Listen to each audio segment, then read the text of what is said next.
since you both prep athletes, generally speaking, if somebody's in the middle of a prep and you as coaches and they're talking about eating out, um, what is your stance on eating out during a prep? And I know there's a lot of context behind that, but I'm just thinking like, so because there's going to be a lot of people in prep who are just trying to navigate, especially your athletes who are like, hey, what does this mean now? Do I just get to eat out? Like what does that line look like? Or what is your recommendations during prep?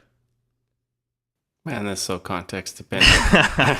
That is so context dependent.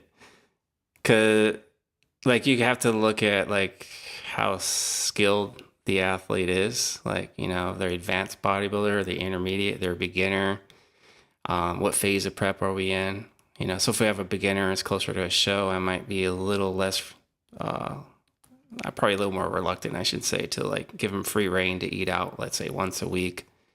Because we can always eat out after the show's over. If they're someone like Alberto and he says, "Hey Jeff, I'm gonna eat out once a week," then I don't stress over it because I know he has a skill set to manage it and still make progress. But yeah, that is, and even like you could like here's the thing too is like you could even have someone who's pretty advanced, but let's say they're not a very good communicator. So it's like as a coach, you don't always see what people are doing behind closed doors. So I think as long as I'm seeing like progress throughout the prep and they've been inclusive with eating out, they're making progress. I don't worry too much. But if the progress is a little sketchy and I'm unsure, and let's say the data could be a little bit better, then I might be a little more willing to say, okay, we're going to be a little more rigid, maybe the last month or something like that, or the last couple of weeks heading into the prep. So it's just kind of depends on a lot of variables because not everybody's good communicators, even myself, like sometimes I can be very quiet and not, be willing to just like dish out all kinds of information. So as a coach, sometimes you have to ask a lot of questions to try to get as much data as you can to get that confidence to either, hey, yeah, it's okay to eat out, frequently, or no, we need to pull back. See, for me, the prerequisites for prepping just keep getting higher and higher because, first of all, there's a subgroup of people that feel that in order to get the physique they want, like that's what they have to do. When like that's how you get the physique. Like that's the stage is part of it. When like most competitors will tell you that it's like no, it's something that I have to do in order to like find success within the sport. But to be honest, I probably like my physique with like like an extra like 13 pounds on it. Like that's probably like the outfit I like the most personally, and again, like they probably at this point are taking into consideration like what they look like in clothes as well, because most of the time we have clothes on, like how much different or better usually training is, things like that. So who I like to compete these days, I think it matters a lot more. Like there's a lot of times I'm like, you know what, I think before we do this, I think what is best is like we have to go back and like we have to like master these things, because I do want to get it to the point where if you are prepping now, because that is an extreme goal, like this is nothing almost, like this is like you have that under control. But again, with that said, you will have competitors that they probably seems like they have met all the criteria before they started prep, but prep is just so different. Like, you can kind of envision like what you're going to react like to things like on the way there, but it's one thing to kind of understand the concepts of like what are reasonable actions, like if this takes place, that takes place. It's a whole different thing to actually like be in a body that's like undergoing like that level of stress, especially your first time. So it does happen where it's like, man, this guy was like very dependable, and he can not just like to me, but like to himself, like when he was in the off season, but like now it's like, whoa, like this is getting to be there's a lot of white knuckling at this point. You do have to make calls that kind of, like Jeff said, it kind of just depends on the person, and like we might have to rehearse certain situations that like them in their right mind like it would be nothing, you know. And I know that like with them with like 12 pounds on them, like they'd make all the right calls. Like this fried chicken place that, you know, like he has to go to, like, is not a big deal. But I think compared to previous years, it's like we're a little bit more open when it comes to that. And I think that's just because, again, we prepare our athletes a lot better than maybe we did 10 years ago, where it was like, hey, like, let's just not do this at all. And I can go back and I'm like, man, we're kind of wrong, because they were trying to emulate athletes that did get a lot of their basic fundamentals in order, and that's why they were doing it. And I think the way we should have at least explained that to these newer athletes is like, well, you know, they've been doing this for a minute, and, you know, there's all these moving parts that come with, like, you know, that burrito. In this case, it was Matt Ogus they were trying to be like. I was gonna say, you know, and it was like Matt, our whole roster all of a sudden is eating Chipotle. I'm like, oh dear Lord, like some of these people should not be eating out as much as they should be, because they didn't have this skill set. So yeah, like Roberto was kind of saying, we didn't really explain too well like why we shouldn't be eating out right now based on we didn't X and X appreciate context. How good Matt was. Like, he understood. Like, I remember at some point he said, as I get leaner and I look more jacked, and I keep going to the same spot, like, they just keep giving me bigger and bigger portions. And he's like, and it's like just something I have to take into consideration now. So it's like, wow, like, that's like, in hindsight, it's like, dude, you're making our job harder. But like, that was admirable in a way. Like, it's like, he had his own context down, you know, and he it's his own data, because he's it like, was just okay, a I flinch, go there it was all just the a time. reaction. Yeah, Like, yeah. he didn't even think about it, you know? Yeah. Yeah. And I think what you said about like making it a prerequisite, you know what? It's a good idea, because if you think about eating out, like the culture, like most people go out to eat, and your significant others, your family, like you're going to be a hermit throughout the entirety of a prep. And, you know, now the standards of conditioning nowadays, it's crazy, and it takes longer to get in that type conditioning. So that means your prep's even longer. That means your social dynamic is changed for that period of time. So to say, okay, I'm not going to eat out, or I'm gonna have anxieties around it, like that's a long time to be living that way. So, and I've seen as a coach too, like relationships suffer because of the athlete's anxieties around eating out. And I don't think that's talked about enough, to be honest with you. And, you know, I had one athlete in particular that were about 2 weeks out from the show. And this particular athlete, I think maybe only went out just a couple occasions, like special occasions, like, you know, anniversary, birthday, that type of thing.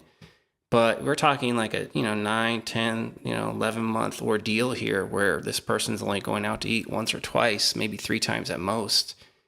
That puts a lot of burden on relationships and family. So like 2 weeks out before the show, I'm like, okay, if they're not willing to expose themselves to going out to eat, then I'm gonna basically take them out to eat. And that's what I did. We ended up going out to eat, ordered off the menu. What I thought was going to be grilled chicken ended up being like deep fried chicken with rice, vegetables. And this person was like very reluctant to eat the chicken.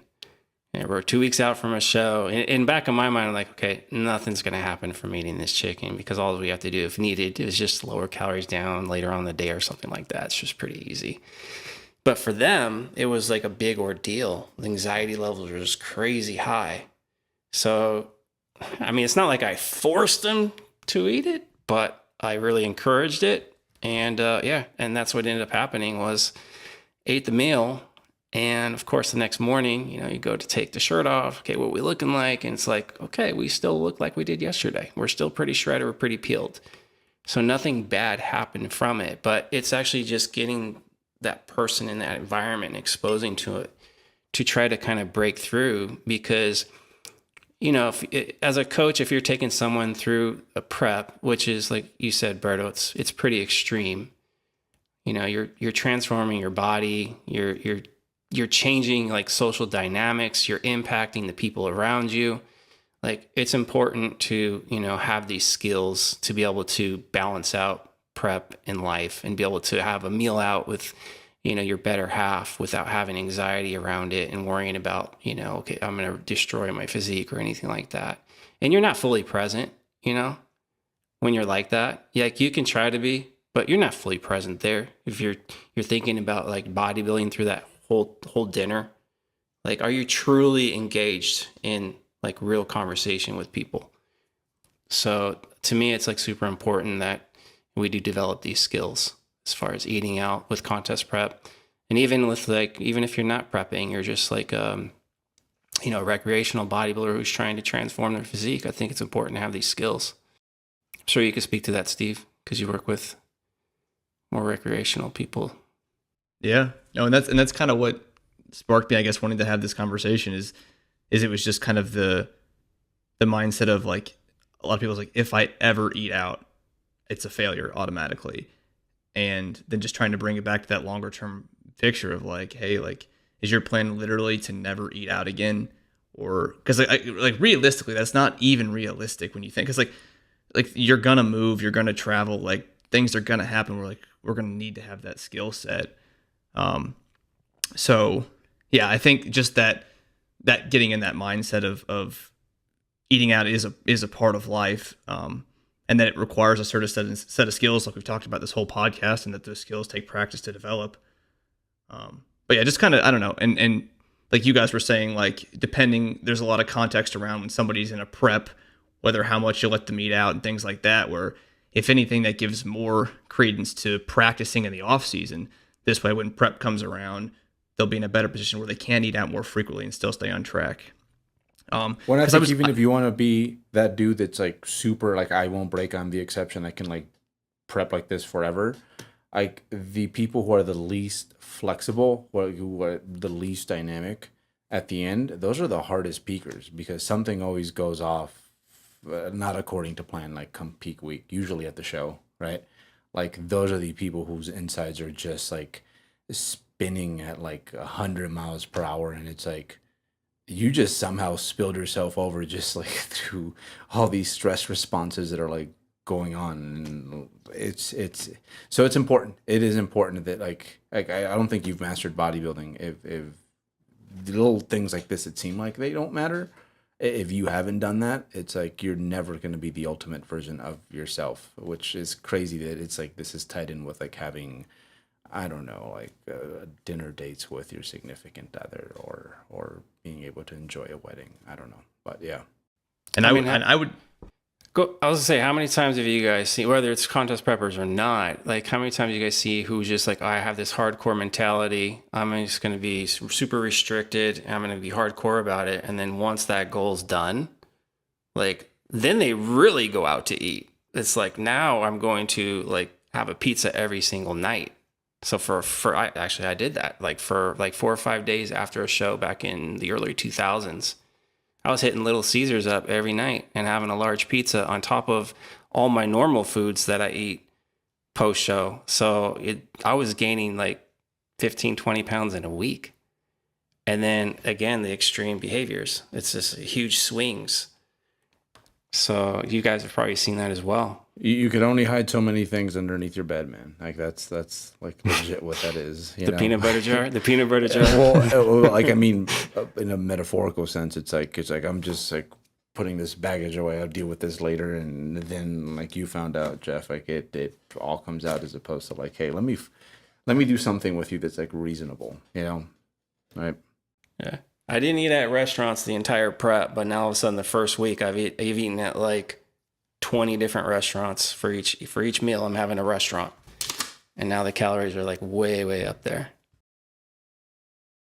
And that's where it's like, hopefully, because that again fuels like why somebody might not trust himself to go out to eat, is because it ends up being they're going along and finally they just like crack and then they spiral off. Well, if somebody can actually start to make the transition before they crack, that's ideal, because then they're choosing to go out to eat and make these decisions and work on these skills versus now just like all of a sudden just like doing it out of total reactionary and almost not even by choice, but just because they can't control it anymore.